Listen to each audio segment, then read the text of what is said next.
Olá a todos os telespectadores da TV 247 no Brasil e no mundo.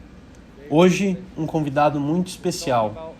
Falaremos sobre os últimos desenvolvimentos geopolíticos no Brasil, na Organização de Cooperação de Xangai, que vimos recentemente, e esperamos também repercussões sobre os Estados Unidos. Deixe-me apresentar este grande convidado de hoje. Muito honrado por entrevistar hoje Jeffrey Sachs, professor de economia de renome mundial, autor de best-sellers, educador inovador e líder global no pensamento de desenvolvimento sustentável. Muito obrigado por ter vindo. Obrigado pela gentil introdução. Muito bom estar com você. Honestamente, é um prazer. Então, uma vez que já estamos com pouco tempo, professor, eu queria começar com a seguinte questão. Estamos atualmente passando por um dia muito histórico no Brasil. O Brasil, nesse momento, está enfrentando toda essa tensão em torno do julgamento de Jair Bolsonaro. Jair Bolsonaro está sendo julgado por liderar o plano golpista contra o presidente Lula. E eu queria colocar essa pergunta para você, professor. No fim de semana, a revista The Economist publicou uma espécie de editorial falando sobre essa questão da maturidade democrática, da maneira como o Brasil alcançou, talvez, maturidade democrática, enquanto os Estados Unidos não conseguiram fazê-lo, particularmente no caso do presidente Donald Trump. Então, você concorda com essa análise? E o que você tem a dizer sobre isso? O Brasil está demonstrando o Estado de Direito. E assim haverá um veredicto baseado em um processo que é um processo independente. É muito importante e muito impressionante, especialmente no contexto das ameaças que os Estados Unidos fizeram contra o Brasil e, na verdade, das ações que os Estados Unidos tomaram contra o Brasil por causa desse processo legal nos Estados Unidos. Estamos em um retrocesso. Não só não temos o Estado de Direito, como temos um homem governando que declara que pode fazer o que quiser. Ele declara alguma emergência e, em seguida, impõe impostos ou outras medidas que são claramente de acordo com nossa Constituição de responsabilidade do Congresso, não de Donald Trump. Portanto, estamos em uma situação muito ruim nos Estados Unidos e é importante, como você está enfatizando, colocar isso em um processo muito responsável que está em andamento no Brasil. Muito obrigado por sua análise, professor. Agora, mantendo o foco na região, vimos relatos que já foram confirmados, na verdade, dos destacamentos militares saindo dos Estados Unidos para as águas do Caribe. Essas implantações navais, de acordo com o que o presidente Nicolás Maduro declarou, estavam carregadas com mais de 1.000 mísseis, potencialmente apontando para a Venezuela. Você pode, talvez, nos dar uma previsão do que vai acontecer? O que você acha que vai acontecer uma vez que temos uma força tão grande sendo usada? Bem, posso dar a você apenas um retrocesso, que é que os Estados Unidos intervieram dezenas de vezes no hemisfério ocidental para derrubar governos, né? Os Estados Unidos vêm tentando derrubar o governo venezuelano há mais de 20 anos, começando com a presidência de Hugo Chávez e depois com a presidência de Maduro. Tem sido uma série de tentativas de golpe, o uso de medidas de sanção para esmagar a economia venezuelana, com a ideia de que isso levaria à derrubada do governo. Tudo isso é flagrantemente ilegal pelo direito internacional. Falhou repetidamente, empobreceu a Venezuela. No entanto, conseguiu quebrar a economia, mas não quebrar a estrutura política. É tudo nojento e é tudo obsessivo. A Venezuela representa ameaça zero para os Estados Unidos ou para qualquer pessoa. Isso é puramente uma questão de política interna na Venezuela, seja qual for a questão. Mas os Estados Unidos, incluindo nosso atual secretário de Estado, Marco Rubio, demonstraram uma obsessão. Não sei se Trump está se exibindo, tentando induzir medo ou está à beira de um ataque violento à Venezuela. Qualquer um desses é possível. Eu sei disso em seu primeiro mandato. Na verdade, em seu primeiro ano como presidente, o presidente Trump jantou com alguns líderes da América Central. Um dos presidentes da América Central, que estava no jantar, na época, me disse que Trump expressou abertamente a pergunta: por que eu simplesmente não invado a Venezuela? E alguns dos outros do jantar disseram que talvez não fosse uma boa ideia, senhor presidente.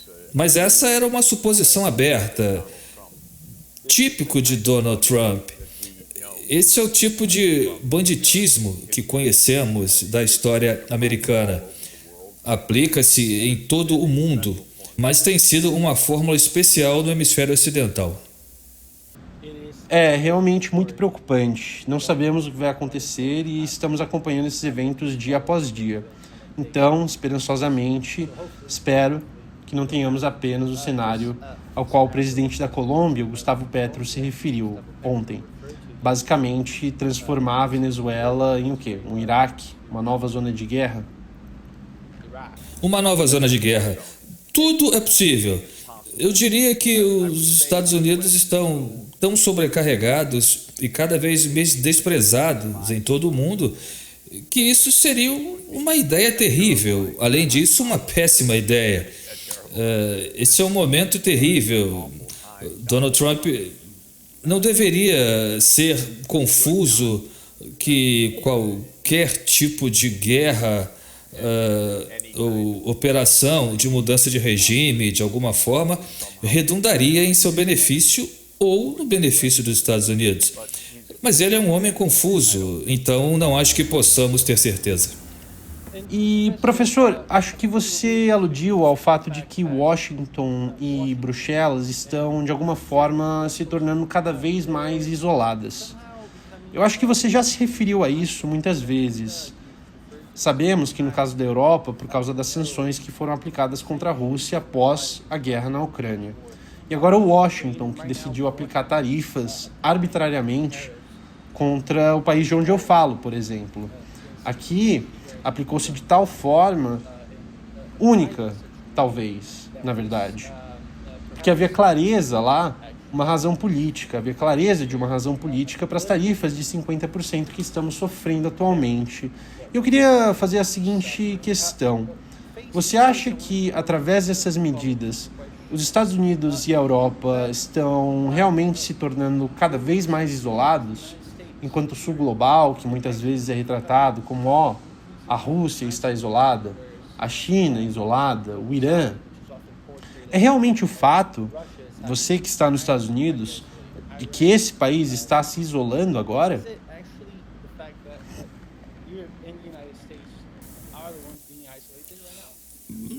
Não há dúvida de que o que está acontecendo é o fim do mundo indicado pelo Ocidente. Lembre-se de que a Europa dominou o mundo por aproximadamente 250 anos, cerca de 1750 a cerca de 1900. Esta foi a era europeia, a era do império, e esse império, seja em um sentido imperial muito formal ou em um sentido implícito de dominação financeira e dominação de grandes empresas, era difundido em todas as partes do mundo. Na primeira metade do século XX, A Europa perdeu esse império porque a Europa se envolveu em duas guerras civis sangrentas que chamamos de Primeira Guerra Mundial e Segunda Guerra Mundial. Depois disso, os Estados Unidos se tornaram a potência imperial do mundo. Foi resistido pela União Soviética e é bloco, mas os Estados Unidos e sua aliança militar sempre foram dominantes, pudessem esmagar o outro lado. A União Soviética terminou em 1991, quando a Rússia e outros 14 países foram os sucessores da União Soviética. E naquela época os Estados Unidos disseram: bem, agora nós apenas governamos o mundo sozinhos, não há absolutamente nenhuma competição, somos a única superpotência. Isso foi uma grande ilusão, e ilusão eu diria delirante, porque era uma espécie de poder subindo a cabeça dessas pessoas intoxicadas e ignorantes em Washington. Muitas delas verdadeiros tolos e pessoas muito desagradáveis. Eles também não previram nada parecido com a ascensão da China, que foi o mais significativo desses eventos. Mas basicamente eles estão na foto. Vemos o presidente Putin, o primeiro-ministro Modi e o presidente Xi, três superpotências que provam que os Estados Unidos não estão apenas sozinhos, mas também não dão mais as ordens. Então, o que estamos observando é o fim de um longo processo histórico, e a arrogância não é apenas nos Estados Unidos, mas também na Europa. Basicamente, esse chamado mundo ocidental que, curiosamente, do meu ponto de vista, é apenas cerca de 12% da população mundial. Se você somar os Estados Unidos, a União Europeia, a Grã-Bretanha e alguns outros países, é cerca de 12% da população mundial. Eles realmente acreditam, até hoje, que governam o mundo, que podem ditar se o Brasil tem um processo judicial, se a Índia compra petróleo da Rússia e assim por diante. A realidade é de arrogância contínua, a realidade é multipolaridade. Quando você tem a mentalidade e dita sua tomada de decisão arrogante, derivada dessa arrogância, você acaba se isolando ainda mais, porque os Estados Unidos, Donald Trump é a personificação disso. É claro, ele pisa para cima e para baixo, faz exigências ao Brasil, faz exigências à Índia, faz exigências à Rússia, à China, e eles encolhem os ombros. Bem, não, Donald. Acho que o presidente Lula colocou o melhor de tudo quando disse não precisamos de um imperador. Este é realmente o ponto. Donald Trump quer ser o imperador do mundo. Ele está confuso. Ele acha que sua demanda é o mandado global, certo? Mas não é. E a reunião que aconteceu em Tianjin, China, a Organização de Cooperação de Xangai, acabou de aparecer novamente. Não, obrigado. Estamos aqui. Na verdade, não estamos apenas aqui. Estamos nos aproximando cada vez mais. Seja a SCO, esta Organização de Cooperação de Xangai, que é um agrupamento asiático, ou os BRICS, que é um agrupamento global, do qual o Brasil tem a presidência este ano. Basicamente, a maior parte do mundo está dizendo aos Estados Unidos: pare de apontar o dedo para nós. Nós não aceitamos mais isso. Ótima análise, professor. E a pergunta que eu estou sempre pensando é a seguinte: a gente vê reportagens nas mídias, nos canais onde se espera ver isso, que iniciativas como a iniciativa do Cinturão em Rota, liderada pela China, por exemplo, podem levar um fardo da dívida nos países que aderem a essas iniciativas. Eu falo de um país, o Brasil, que na verdade não aderiu ao Cinturão em Rota, mas que é o país da América Latina, da América do Sul, que mais recebe investimentos da China. Eu queria ter o seu ponto de vista, professor, sobre, não especificamente, talvez no caso do Brasil, isso pode parecer muito particular, mas sobre a iniciativa do Cinturão e Rota no geral e sua resposta a essa afirmação de que isso pode levar a esse fardo da dívida. Há dois pontos sobre a China que são importantes de entender. Um é que possui a maior base industrial do mundo. Está produzindo muito do que o mundo realmente quer e precisa.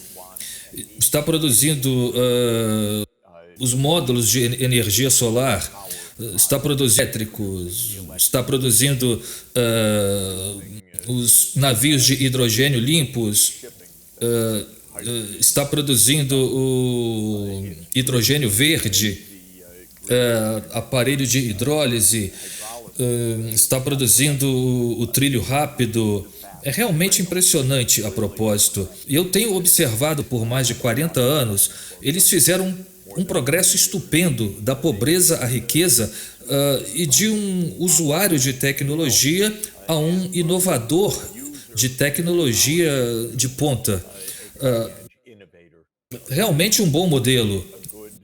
Eles trabalharam duro para realizar essas longas horas. E eles também têm o ponto, economizar muito de sua renda a cada ano para investimento. Agora eles economizam tanto que realmente usam parte dessa economia para ajudar outros países a financiar seus investimentos. E é isso que é a iniciativa do Cinturão e Rota. A China é um país com superávit de poupança, o que significa que é realmente eficiente para a China investir no exterior, não apenas investir em casa.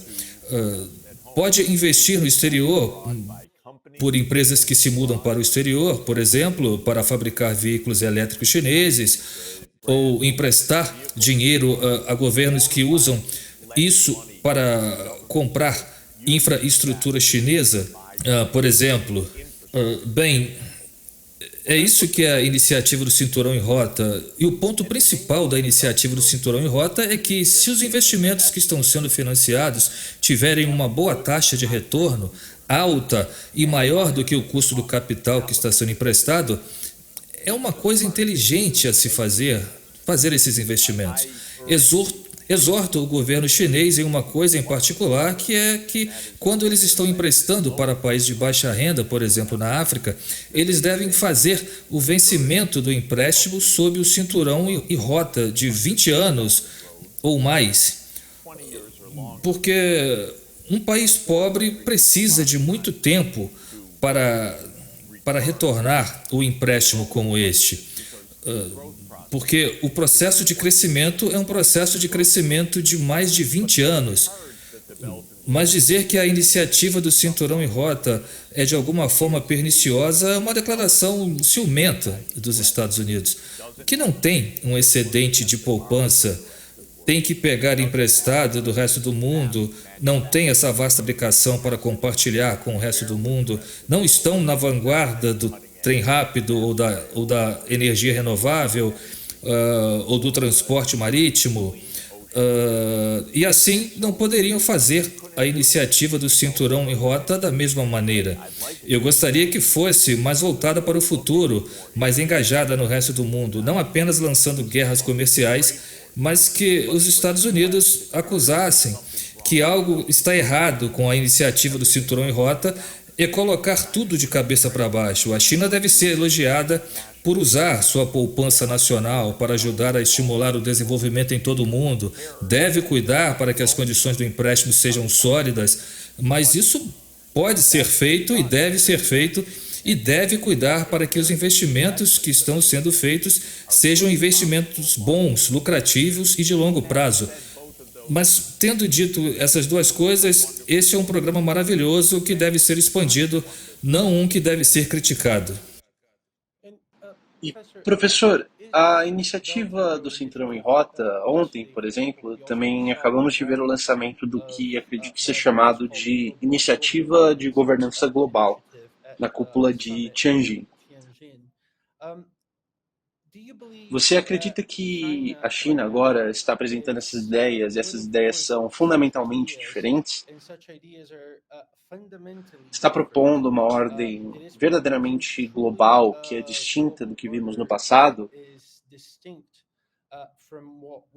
Algo que, por exemplo, este artigo que eu acabei de aludir, basicamente, esse aumento do poderio da China veio sem que um tiro sequer fosse disparado. E é uma proposta, de fato, para um futuro melhor, você acredita? Eu acredito que sim. Um dos pontos da iniciativa de governança global é que ela deve apoiar as Nações Unidas e a Carta da ONU. Portanto, a China não está dizendo que vai liderar. A China está dizendo que vai ajudar a construir nas Nações Unidas, baseado na soberania, na não interferência nos assuntos internos de outros países, no comércio, na abertura, na civilização ecológica. Muitas ideias importantes. E a China está fazendo um trabalho eficaz nisso. Os Estados Unidos, há 50, 60, 70 anos, às vezes desempenhavam esse papel. Devo dizer, mais esporadicamente. Os Estados Unidos tinham seu lado positivo quando dizia que deveríamos fazer um sistema aberto. Na verdade, a própria ONU é uma conquista dos Estados Unidos, de nosso maior presidente, Franklin Roosevelt. Portanto, houve momentos em que os Estados Unidos desempenharam um papel construtivo, mas com o declínio do poder dos Estados Unidos, os Estados Unidos se tornaram desagradáveis. Sempre tiveram um lado desagradável, sustentando ou não, mas também sempre tiveram um lado desagradável. Deixe-me dizer, todas essas intervenções militares na América Latina, todas as operações de mudança de regime, guerras muito cruéis e estúpidas, como a guerra do Vietnã, foram o lado negro da América que sempre esteve lá. Mas também havia um lado positivo, às vezes. Esse lado positivo não pode ser visto agora. Donald Trump é o tipo do... Não sei se é o fim da estrada, mas é uma descida muito avançada para um egoísmo radical e absurdo, estupidez. E, portanto, não vemos a construção de instituições globais. Muito pelo contrário, os Estados Unidos estão saindo do Acordo Climático de Paris, os Estados Unidos estão saindo da Organização Mundial da Saúde, os Estados Unidos estão saindo do Conselho de Direitos Humanos, os Estados Unidos estão rejeitando os Objetivos Sustentáveis. A propósito, muito disso envolve o Brasil. O Brasil cedia a próxima reunião da Conferência do Clima. Talvez seja uma boa notícia. Será uma reunião mais tranquila. Os Estados Unidos não estarão lá. Foi no Brasil que nasceram os Objetivos de Desenvolvimento Sustentável, na bela cidade do Rio de Janeiro. A ideia nasceu em 2012. Os Estados Unidos estão dando as costas a todas essas coisas. E Trump, de uma forma tão desagradável, devo dizer, e pessoalmente ofensivo, que ele está rapidamente unindo o resto do mundo contra os Estados Unidos, ou independentemente dos Estados Unidos. E assim Trump fez da reunião da Organização GAI um grande sucesso. Notavelmente, na estupidez deste governo, eles alienaram o Brasil. É claro. Mas eles também alienaram a Índia, que de uma forma que eu nunca gostei muito, os Estados Unidos estavam cortejando a Índia para ajudar a se opor à China. Bem, esse é um movimento típico dos Estados Unidos. Nós realmente não gostamos de você, mas queremos usá-lo. E eles queriam usar a Índia contra a China. Mas pelo menos nessa tentativa eles expressam alguma simpatia em relação à Índia. Donald Trump abandonou a fachada, fez exigências à Índia, quando a Índia não capitulou completamente. Ele fez o que fez com o Brasil, impôs tarifas de 50% e iniciou uma linguagem completamente denigratória sobre a Índia. E então ele meio que induziu o primeiro-ministro Modi direto para os braços do presidente Xi e do presidente Putin. Não me importo com isso, porque acho que o que eles estão fazendo faz sentido, mas é contra o que os Estados Unidos pensavam que queriam fazer. Mas é meu ponto que toda essa maldade vinda dos Estados Unidos simplesmente une o resto do mundo. Ótima análise, professor. E eu queria fechar com um pouco de uma questão interna, talvez escapando um pouco do reino da geopolítica. Internamente, nos Estados Unidos, temos visto muito se falar sobre o caso Jeffrey Epstein e possíveis repercussões, até mesmo para o presidente Donald Trump. No momento, Trump talvez tenha deixado de lado um pouco esse tópico, assim como a mídia. Mas eu queria obter sua impressão, enquanto você está falando daí, dos Estados Unidos, como esses fatos estão evoluindo. Você espera que isso abale um pouco o cenário político dos Estados Unidos? O que torna o caso de Epstein não apenas bizarro, um episódio terrível de criminalidade, tráfico sexual e abuso de crianças, mas algo geopolítico é a realidade aparente de que Epstein era um ativo do Mossad. Isso não está provado, mas há muitas evidências circunstanciais para isso. Eu mesmo revisei as evidências. Muitos outros o fizeram. Acho que há uma boa chance de que esse tenha sido uma operação policial israelense para criar material de chantagem contra a classe política dos Estados Unidos. Eu acho que eles provavelmente têm, e acho que foi usado para esse propósito de chantagem. E acho que isso afeta a política dos Estados Unidos, porque há muitos políticos dos Estados Unidos, o próprio Trump, que sabem que há material muito comprometedor sobre eles nas mãos do Mossad. Sabemos que o Mossad e a CIA estão de braços dados há décadas. Além disso, o que é muito desagradável e enervante, o Mossad é uma espécie de organização de assassinato. Ele faz muito trabalho sujo e, sem dúvida, trabalhou muito de perto com a CIA. Portanto, há muita coisa acontecendo com isso. E quando Trump abruptamente disse, bem, não existem os arquivos, nada para ver, nada para ser divulgado, ninguém acredita nisso, especialmente depois de uma longa campanha exatamente oposta por ele e seus seguidores. Então, eu acho que é algo que é mais do que uma criminalidade horrível. Eu acho que é uma questão geopolítica. Não sei se algum dia chegaremos ao cerne disso. A verdade é que muitos grandes crimes dos Estados Unidos nunca são realmente expostos adequadamente. Infelizmente, temos essa entrevista muito curta, mas acredito que conseguimos cobrir vários tópicos. Muito obrigado por sua participação aqui na TV 247, professor. Foi ótimo estar com você e apreciamos muito esse seu gesto. Muito obrigado. Bem, tchau. Obrigado. Bye, bye.